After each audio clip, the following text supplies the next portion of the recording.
Bon début de semaine à toutes et à tous, mesdames et messieurs. Merci de faire confiance au journal de la ville et tout de suite les sommaires.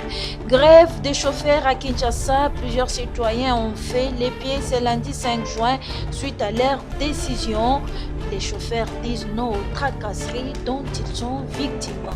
Les conseillers spéciaux du président de l'Ensemble pour la République de Moïse Katumbi, Salomon Kalonda, étaient porteurs d'une arme à feu lors de la marche de l'opposition, confirme l'armée congolaise dans son rapport sur les dossiers. Dans un point de presse tenu ce lundi 5 juin à Kinshasa, il était en contact avec les officiels de M23 et rwandais. C'est tout pour les sommaires, mesdames et messieurs. Encore une fois, bienvenue dans ce journal.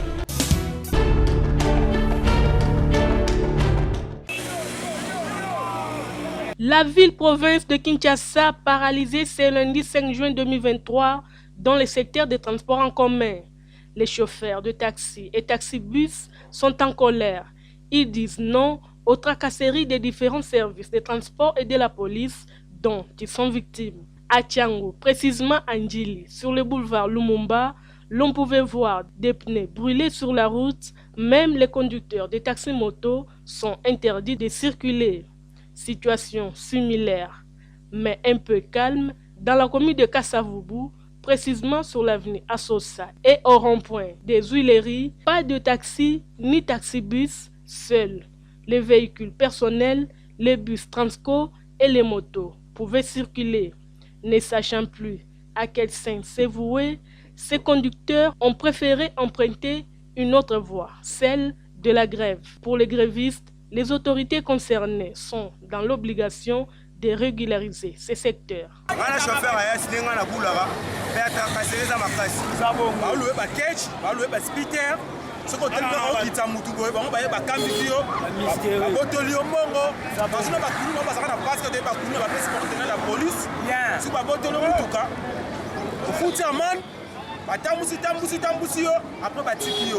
Comment se dit que Azana documenté document ya transport ezate bato bazopesa mbongo bazopesa ba resi siko azobimisa ba agent na nzela bakanga ba chauffeur pona nini to ba lelo to insister et pas ministre de transport atela biso na dossier tracasserie to revendiquer pona lelo lundi na lobi mardi so solution monanité l'état mo acha ba bisi na ye nenga lobi na ba bisi acha ba bisi na ye sa musala na nzela. Interdit de circuler les Wewa de la ville-province de Kinshasa dit ne pas être associé à cette grève par les chauffeurs.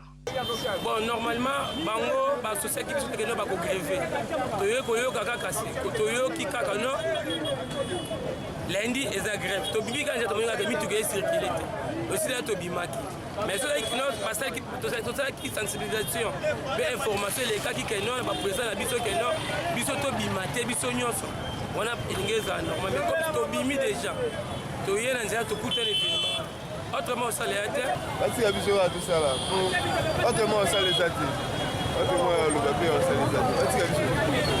Les conducteurs de taxis et taxibus comptent gréver durant 3 jours si le gouvernement ne tient pas compte de leurs desiderata.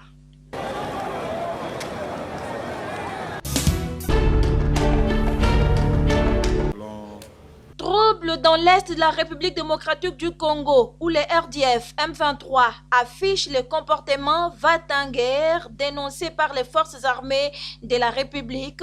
Le mouvement de réveil de la jeunesse congolaise MRJCO, que dirige Maître John Mbayantita, dénonce à son tour ces comportements. Dans une conférence de presse organisée ce dimanche 4 juin 2023 à Kinshasa, le MRJCO appuie les forces armées de la République démocratique du Congo et reste serein que cette guerre injuste imposée à la RDC sera vaincue avec le concours de tous. Au jour d'aujourd'hui, nous sommes agressés.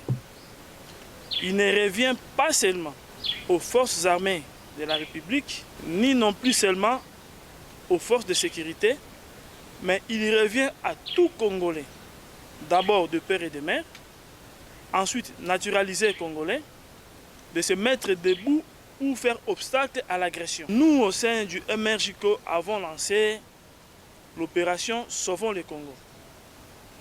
nous avons constaté une chose, que lorsque nous avons associé tout le monde, nous avons connu aussi l'infiltration. Raison pour laquelle, au niveau du bureau politique national, nous sommes dit cette grande activité salvatrice qui va donner une bouffée d'oxygène à nos FRDC et nos services de sécurité doit se préparer en coulisses et dans le silence. Très bientôt, nous allons mettre fin à cette guerre. Revenant sur l'arrestation du conseiller spécial de Moïse Katumbi, Salomon Escardela, le MRCHICO, précise ce qui suit. Mais d'après nos analyses, dans plusieurs de nos points de presse, nous avons souligné que l'ennemi qui attaque notre pays, il le fait sur 4 fronts. Le premier front, c'est le front militaire, où nous voyons les M23. Le deuxième front, c'est le front politique, où nous voyons les 4 Dupont-Dupont. Ce ne sont pas des leaders, les 4 Dupont-Dupont là. Vous comprenez? Vous n'entendrez jamais dire dans leur bouche que nous sommes agressés. Au cours de cette conférence de presse, la question du social congolais n'est pas passée inaperçue. Le président parlait du peuple d'abord. Qu'est-ce que nous constatons dans les fiefs des ministres? La faille, l'incompétence. J'ai dit que les véritables collaborateurs du chef d'État viendront du MRCHICO. Nous qui avons réellement sa vision. Les élections de 2023 pointent à l'horizon. Il était également une occasion pour les MRCHICO de recevoir la liste des candidats de la province du Katanga.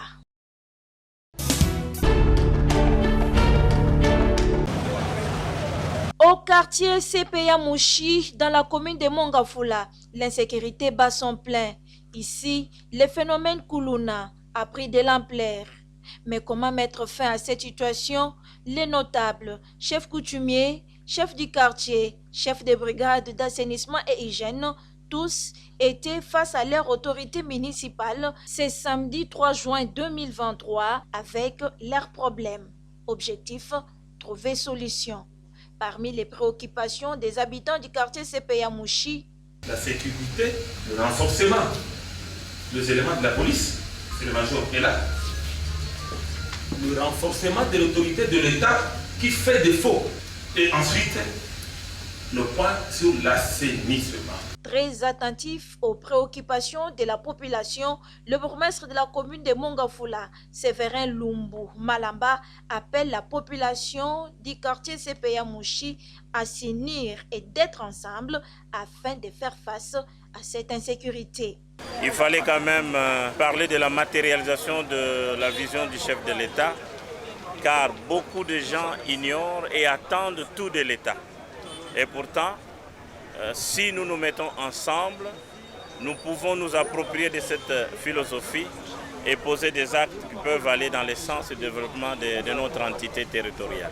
Pour Jean-René Souedi, notable du quartier CPA Mouchi, il est possible de commencer le développement à la base. Ici, le bourgmestre est donc venu à notre rencontre pour nous écouter sur ce qui concerne notre sécurité, notre développement. Comme lui-même l'a dit, selon la vision du chef de l'État, le peuple, c'est une priorité. Nous voulons qu'il puisse justement les répercuter auprès de son Excellence, Monsieur le Gouverneur, auprès, n'est-ce pas, de son Excellence, Monsieur le Vice-ministre de l'Intérieur, pourquoi pas au chef de l'État lui-même, pour que notre quartier soit considéré comme un quartier pilote qui va promouvoir le développement à la base.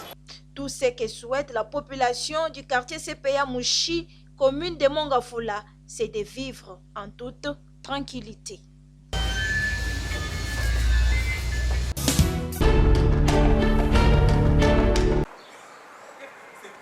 Célébration de la journée mondiale de l'environnement, c'est lundi 5 juin 2023 sous le thème « Solution à la politique plastique ». À Kinshasa, cette journée n'est pas passée inaperçue.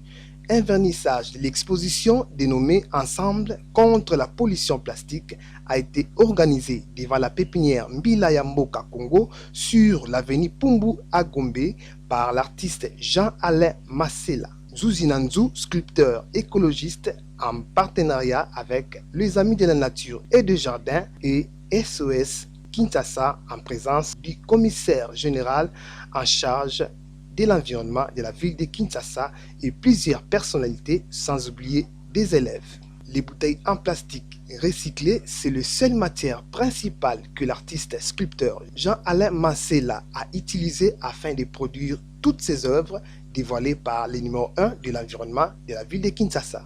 Je saisis donc cette belle occasion pour féliciter et encourager les organisateurs pour leurs préoccupations légitimes de chercher des solutions aux problèmes du secteur de l'environnement à travers diverses actions qui visent à inciter les dirigeants ainsi que la population congolaise et en particulier les Kinoises et Kinois à relever les défis majeurs du secteur de l'environnement auxquels fait face la ville de Kinshasa, la République démocratique du Congo ainsi que notre planète Terre tout entière.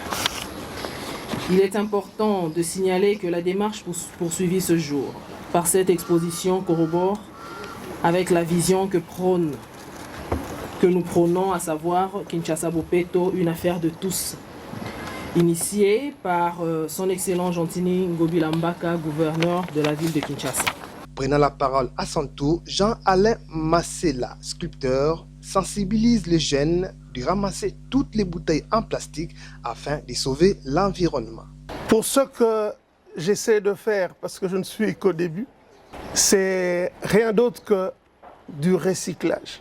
Ça veut dire, les élèves, votre attention s'il vous plaît, que toutes les bouteilles que nous utilisons, que nous allons utiliser aujourd'hui, nous les récupérons pour en faire autre chose, des œuvres d'art. Je vous appelle à un comportement responsable. Nous espérons continuer et mobiliser le plus grand nombre pour qu'ils deviennent des ramasseurs de bouteilles. Jean Mangalibi, coordonnateur des Amis de la Nature et des Jardins, interpelle les autorités sur la gestion des déchets plastiques. Aujourd'hui, gérer les plastiques, c'est un sérieux problème par rapport à la planète, mais souvent, nous avons l'habitude de prendre d'abord par rapport à notre nation, en sachant que nous avons beaucoup de lois, mais il y a un grand travail à faire par rapport à la mise en application, ce qui permettra à ce que Congo Pays Solutions, nous arriverons à jouer pleinement notre rôle. Juste après, tous les invités ont eu la grâce d'avoir des explications sur les œuvres en plastique avant de boucler aux pépinières Mbila Mboka Congo, où ils ont contemplé plusieurs espèces de fleurs et des arbres sous les explications de son initiateur. Il y a derrière Un atelier technique d'échange avec les acteurs de la société civile impliqués dans la conservation de la biodiversité, la société civile environnementale, organisé ce lundi 5 juin 2023 à Kinshasa au centre culturel Boboto. Organisé par l'Alliance nationale d'appui et de promotion des aires et territoires conservés par les peuples autochtones et les communautés locales ANAPAC RDC, et c'est en marge de la célébration de la Journée internationale de l'environnement. Un véritable moment pour les participants de réfléchir sur les efforts de la communauté dans la conservation de la biodiversité. Joseph Itongwa est directeur exécutif national de l'ANAPAC RDC. Vous savez bien sûr qu'au mois de décembre, les États ont adopté le cadre mondial de la biodiversité post-2020. Il y a une cible parmi les objectifs, on peut le cible. Il y a une cible 3 qui engage les États à pouvoir étendre les aires protégées jusqu'à 30% des espaces terrestres, des espaces marins et des espaces côtiers. Donc ces espaces doivent être conservés pour aussi trouver une solution contre les changements climatiques, mais aussi gérer durablement la biodiversité.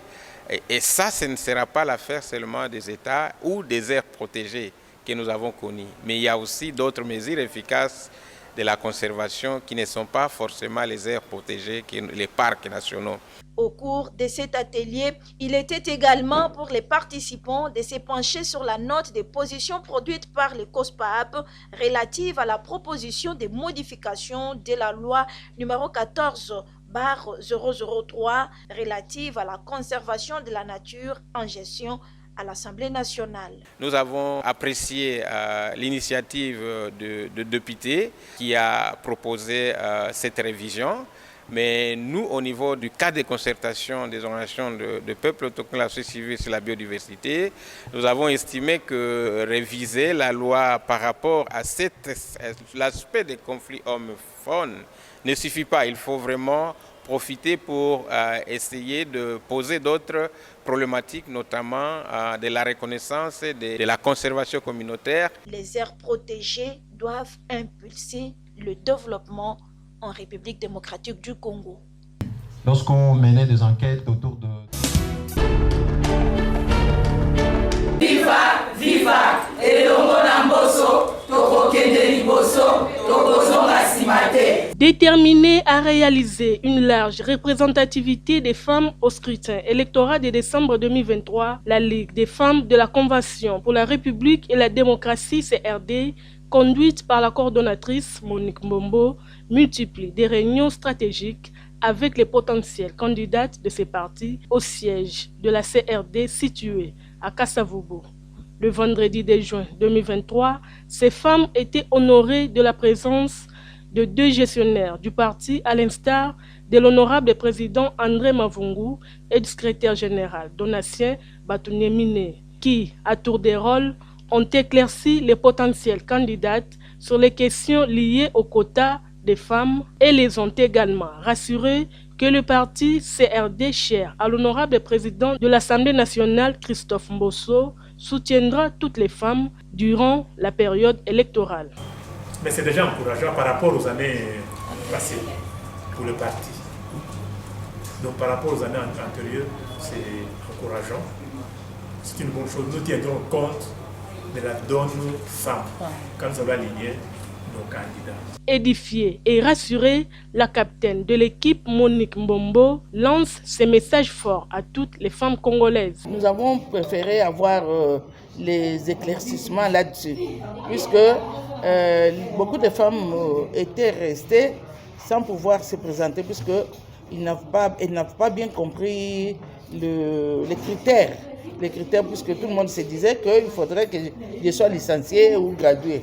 Maintenant qu'on nous a éclairci, que même les femmes qui font des activités génératrices de revenus, même elles peuvent toujours se faire enregistrer et elles seront alignées, puisque nous aurons, comme nous l'avons dit l'autre fois, nous aurons 10 élections chez nous ici, à part l'élection présidentielle, là où nous avons déjà un candidat qui est connu, Fatih Béton. Pambo soutient à ce que les quotas des femmes soient vraiment respectés, qu'on puisse même déborder. Le président l'a encore répété en présence de toutes les femmes qui étaient là. C'est-à-dire que les portes sont ouvertes, que les femmes viennent se faire enregistrer pour aller compétir avec les hommes et d'autres femmes du pays. Élection 2023. En République démocratique du Congo, la Ligue des femmes CRD, dite Génération Mbombo, est plus que jamais déterminée à remporter la victoire à tous les échelons.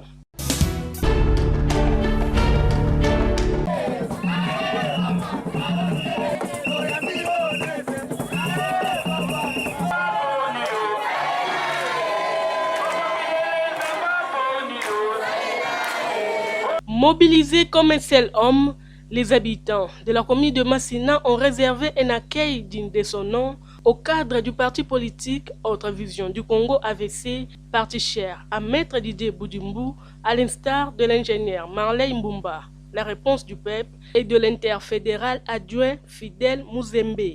Candidat à la députation provinciale, l'événement s'est déroulé le samedi 3 juin 2023 dans la salle des fêtes sous-sol. Une visite de routine pour l'ingénieur Marley Mbumba qui consiste à faire la vérification et le suivi de toutes ces bases situées dans la commune de Massina.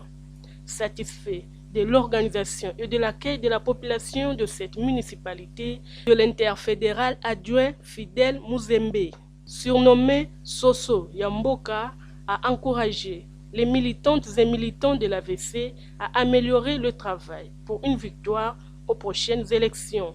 Prenant la parole, la réponse du peuple, l'ingénieur Marley Mbumba, le leader incontournable, a quant à lui sensibilisé sa base sur les enjeux politiques de l'heure et les a motivés à voter utile afin de rafler plus de sièges au scrutin de décembre 2023. présence na machine eza pona nini? Oui, présence na ngai awa na machine ezalaki na ya kocontrôle babase na ngai oyo ezalaki kobotama na machine anatala soki mosala ezosalama po ete bientôt tozokende na baélection po tokoki kokende pambapamba te po toza na posa ya résultat yango moi toyaki lelo totala babase na biso ndenge nini bazali koévolue message na memei bango na esi bango basala mosala makasi tozala ini bamobilize bandeko mosusu bakota na lingomba na biso mpo ntango tokokende na baélection toganye epuis tosepela ensemble tokokisama oyo tozali kolaka population na biso. Populaire dans toutes les communes de Tiango, le leader incontournable, l'ingénieur Marley Mbumba, la réponse du peuple, n'a plus rien à prouver. Le rendez-vous est donc pris au mois de décembre 2023, date à laquelle se tiendront les élections en République démocratique du Congo.